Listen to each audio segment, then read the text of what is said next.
The Atari video game burial was a mass burial of unsold video game cartridges, consoles, and computers in a New Mexico landfill site, undertaken by American video game and home computer company Atari, Incorporated in 1983.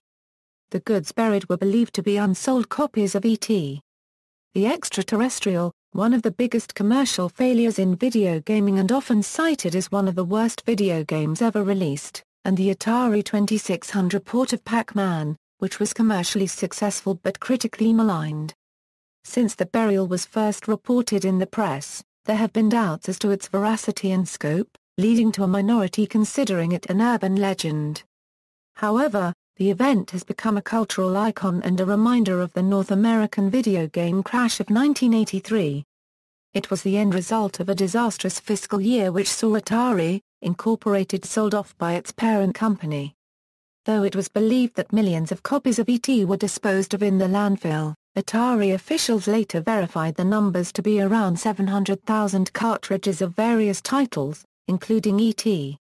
In 2014, Fuel Industries, Microsoft, and others worked with the New Mexico government to excavate the site to validate the contents of the landfill as part of a documentary called Atari, Game Over. On April 26, 2014, the excavation revealed discarded games and hardware. Only a small fraction, about 1,300 games, were recovered during the excavation period, with a portion given for curation and the rest auctioned to raise money for a museum to commemorate the burial. Circumstances Financial difficulty Atari, Incorporated had been purchased by Warner Communications in 1976 for $28 million, and had seen its net worth grow to $2 billion by 1982.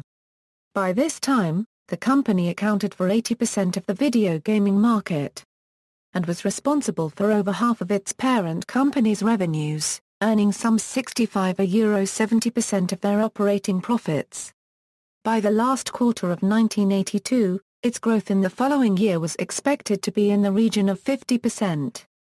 However, on December 7, 1982, the company reported that its earnings had only increased by €10 15%, rather than the predicted figure. The next day saw Warner Communications share prices fall by a third, and the quarter ended with Warner's profits falling by 56%. In addition, Atari's CEO, Ray Kasser, was later investigated for possible insider trading charges as a result of selling some 5,000 shares in Warner less than half an hour before reporting Atari's lower-than-expected earnings. Kasser was later cleared of any wrongdoing, although he was forced to resign his position the following July. Atari, Incorporated would go on to lose $536 million in 1983, and was sold off by Warner Communications the following year. Problem titles Atari's tendency to port arcade games for its home console had led to some of its most commercially successful games, including the port of its own coin-op Asteroids, and the licensed versions of Taito's Space Invaders and Namco's Pac-Man. When the latter game received its official port to the Atari 2600, Atari was confident that sales figures would be high, and manufactured 12 million cartridges despite having sold only around 10 million Atari 2600 consoles.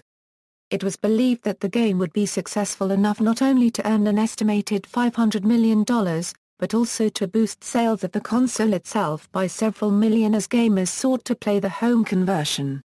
However, the finished product, released in March 1982, was critically panned for its poor gameplay, and although it became the console's best-selling title after shipping 7 million units, it still left Atari with over 5 million unsold cartridges, a problem compounded by the high rate of customers returning the game for refunds. Further to the problems caused by Pac-Man Euro's underwhelming sales, Atari also faced great difficulty as a result of its video game adaptation of the film E.T. The Extra-Terrestrial. The game, also titled E.T. The Extra-Terrestrial, was a result of a deal between Warner Communications and the film's director Steven Spielberg. The concept of a video game based on a film, instead of porting an arcade coin-op or building on an established franchise, was unheard of at the time. It was later reported that Warner has paid $20 €25 million for the rights, which was at the time quite a high figure for video game licensing. Atari manufactured 5 million cartridges for the game. However, upon its release in December 1982, only 1.5 million copies were sold, leaving Atari still holding on to over half of the game cartridges. The game was critically panned, and is now seen as one of the worst ever made. Billboard magazine's Earl Page reported that the large number of unsold E.T. the Extra-Terrestrial games, along with an increase in competition, prompted retailers to demand official return programs from video game manufacturers. The failures of these titles were further compounded by Atari's business dealings from 1981. Confident in strong sales, the company had told its distributors to place their 1982 orders all at once. However, video game sales in 1982 had slowed, and distributors who had ordered en masse in expectation of high turnover were left to simply return large quantities of unsold stock to Atari. As a result, the company soon found itself in possession of several million essentially useless video game cartridges, which it would be entirely unable to sell. Burial.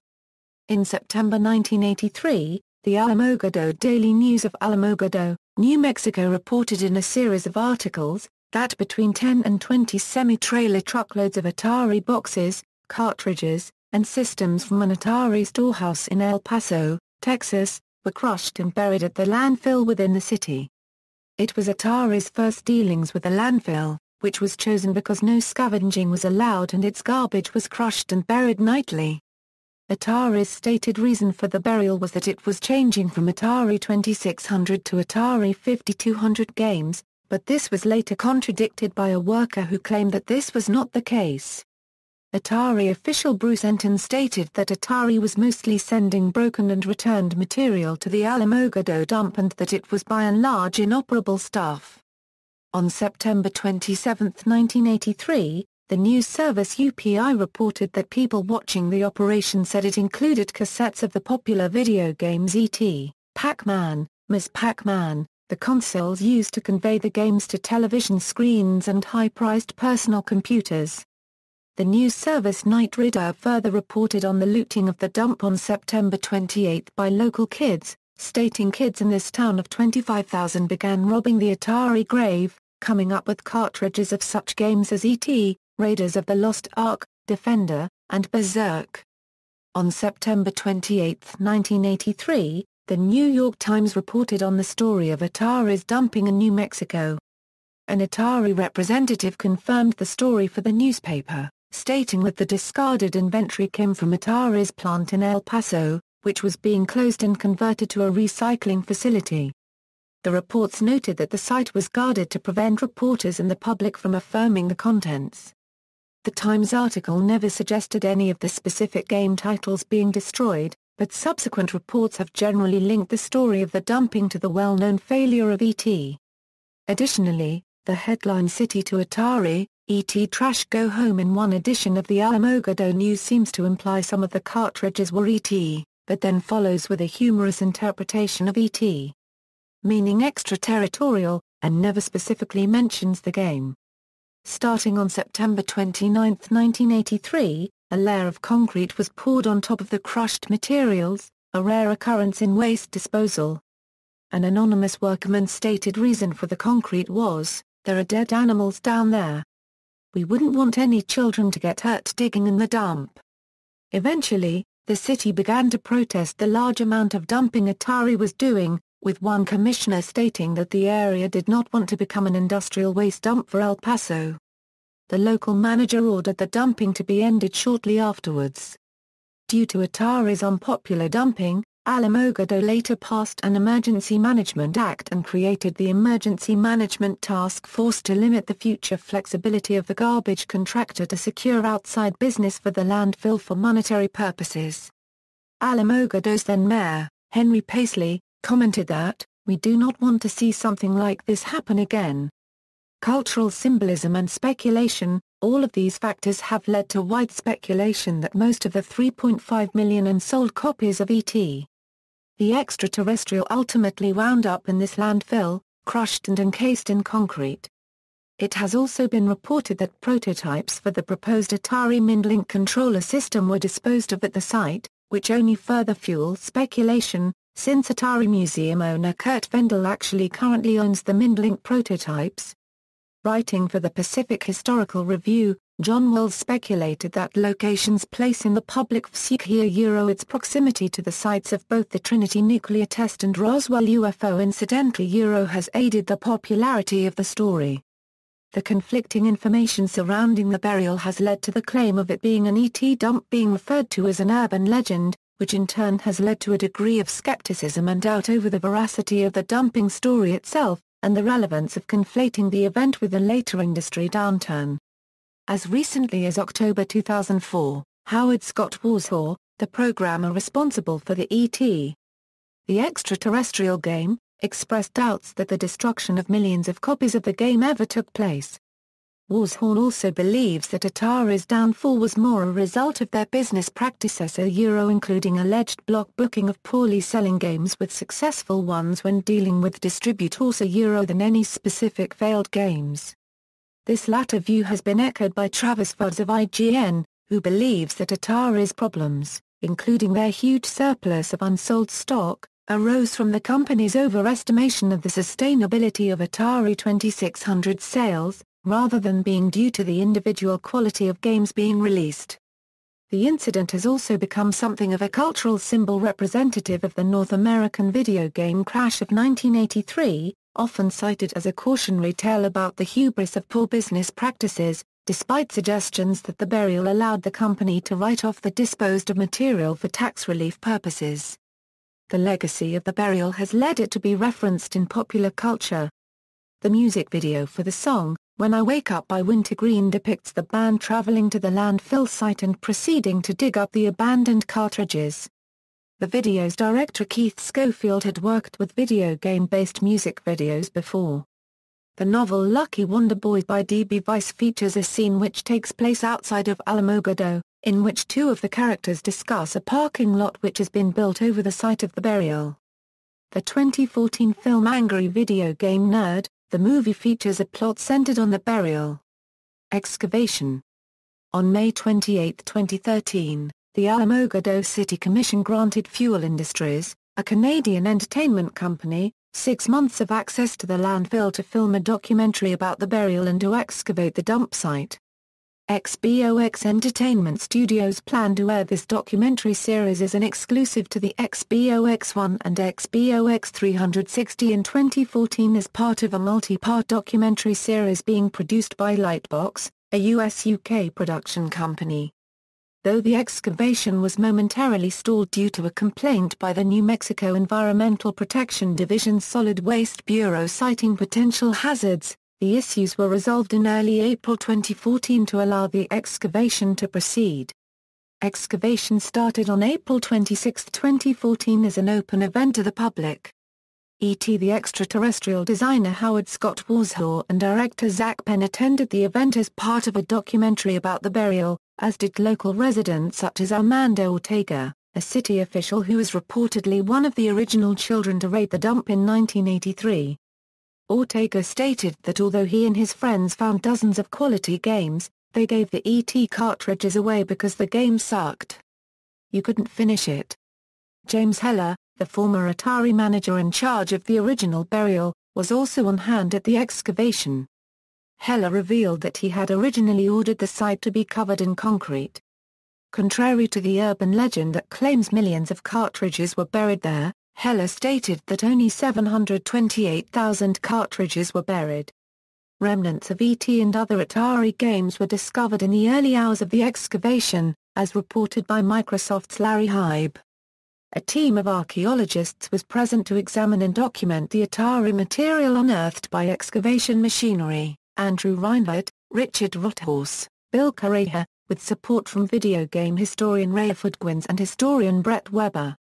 Only about 1,300 cartridges of the estimated 700,000 were removed from the burial, as the remaining materials were deeper than expected and made them more difficult to access, according to Alamogordo Mayor Susie Galea. The burial was refilled following this event. Joseph Lewandowski, who had worked to arrange the unearthing with the city, said that this was a one-time shot to recover materials from the site, as they do not expect the city to agree to a similar event again. The documentary Atari, Game Over, which features the burial site and its excavation, was released on November 20, 2014.